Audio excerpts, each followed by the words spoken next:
Raman from Alberta Real Estate School. Today I wanted to share a lesson with you about inducement versus incentive from the Alberta Real Estate exam. We'll look at what the difference between these two is and also cover some of the examples of questions that may show up on the real estate exam. So let's get started.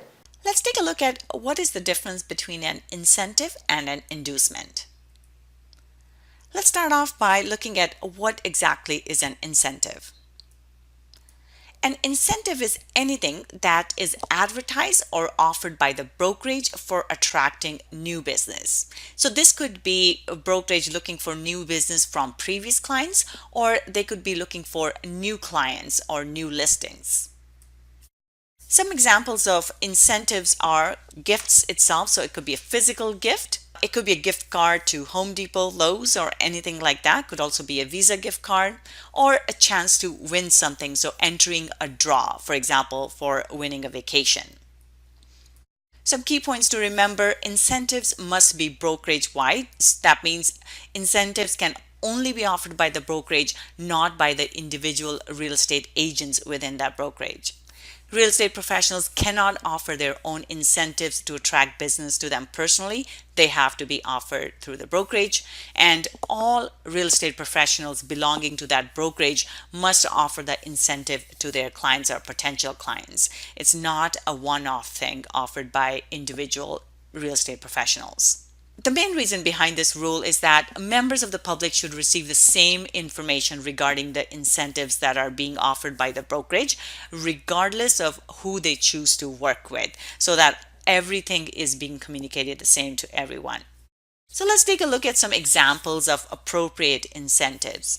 For example, New Home Realty advertises that any seller who lists their property with New Home Realty within the next 90 days will be entered into a draw to win a trip for two to Hawaii. So in this case, it's a brokerage that is offering the incentive, and they're offering a draw for a vacation. So it's a completely appropriate incentive.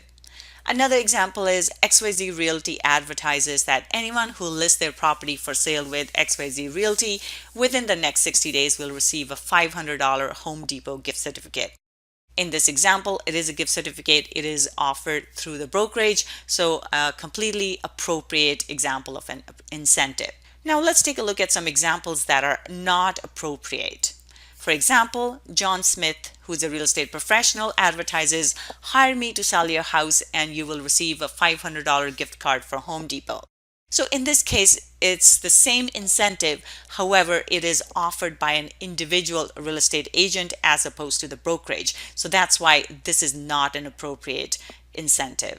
Another example, Susan Jones advertises, "Let me help you find your next home and I will pay your home inspection fees."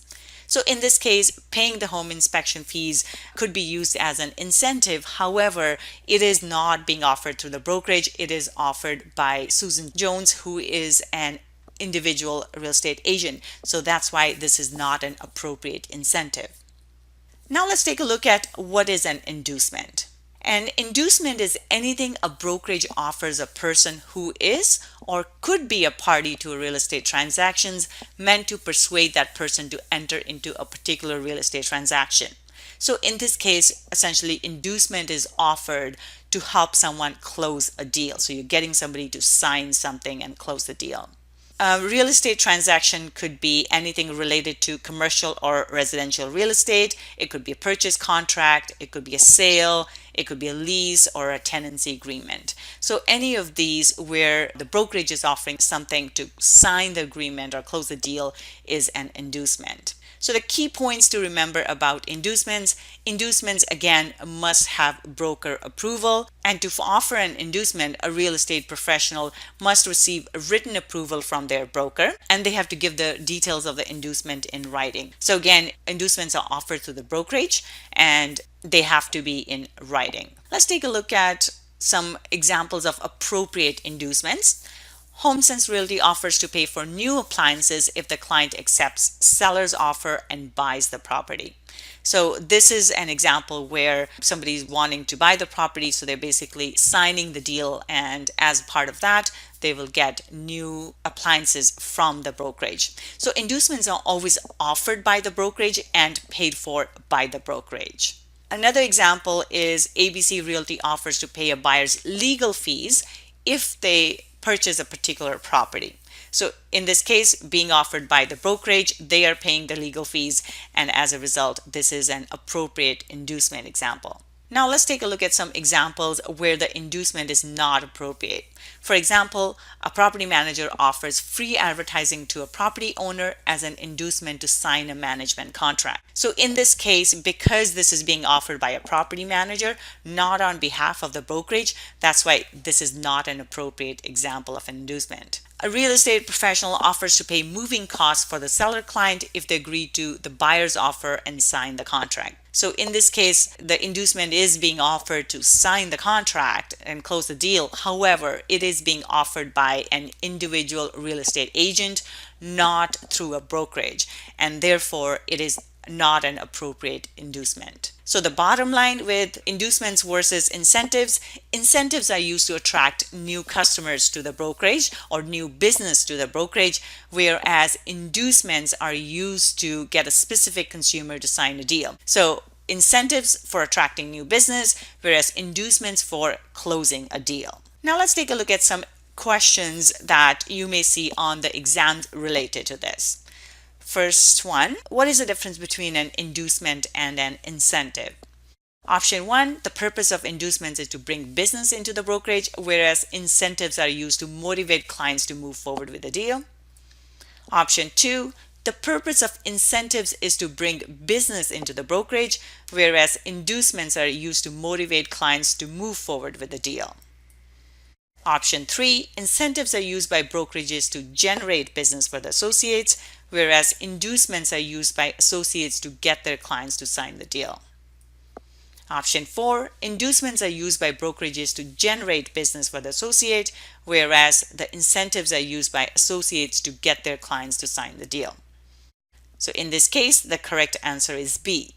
The purpose of incentives is to bring business into the brokerage, whereas inducements are used to motivate clients to move forward with the deal. Question 2. Which of the following is an example of an incentive? A brokerage advertises that all new listings will be entered into a draw for a new patio swing set. A real estate professional offers to pay for moving boxes for anyone who lists a property for sale with him in the next 30 days. Associate Winnie Chen offers to pay his seller clients appraisal fees if they accept the buyer's offer and sign the deal. Or all of the above. The correct answer is A. It has to be offered through a brokerage. So if a brokerage advertises that all new listings will be entered into a draw for a new patio swing set, that is the correct answer. Number 3, the statement, anything a brokerage offers or gives to a person who is or could be a party to a real estate or mortgage transaction meant to assist, persuade, or cause that person to enter into a particular real estate or mortgage transaction describes which of the following? An inducement, an incentive, a referral, or enticement. The correct answer is A. It is an inducement. Exam question 4. Which of the following is an example of an inducement? XYZ Realty offers the use of their company moving van to anyone who lists a property for sale with them in the next 30 days. Associate Deborah Smith tells her seller clients that her brokerage would pay for legal fees if they accept the buyer's offer and sign the deal. ABC Home Realty offers a $1,000 Best Buy car to help with the purchase of new appliances if the buyers accept the seller's offer and close the deal. Or Associate Jane Kelly offers a $500 Visa gift card to anyone who buys their next home through her in the next 30 days. The correct answer here is B and C. So in B, Associate Deborah Smith is offering the inducement on behalf of the brokerage, so that is correct. And in number C, it's ABC Home Realty, which is a brokerage that is offering the inducements. So both of those answers are correct. Question number 5, which of the following statements describe the details of an incentive? An incentive must be offered by all real estate professionals registered with the brokerage. An incentive must be available to all members of the public to attract business to the brokerage. An incentive is provided by the brokerage and paid for by the brokerage, or all of the above. In this case, all of these options are correct. That's it for today. I hope you found this useful. If you need some extra support with preparation for your Alberta real estate exam, I invite you to visit my website at www.albertarealestateschool.com, or you can call me at 587-936-7779. Good luck with your studies, and I will see you next time.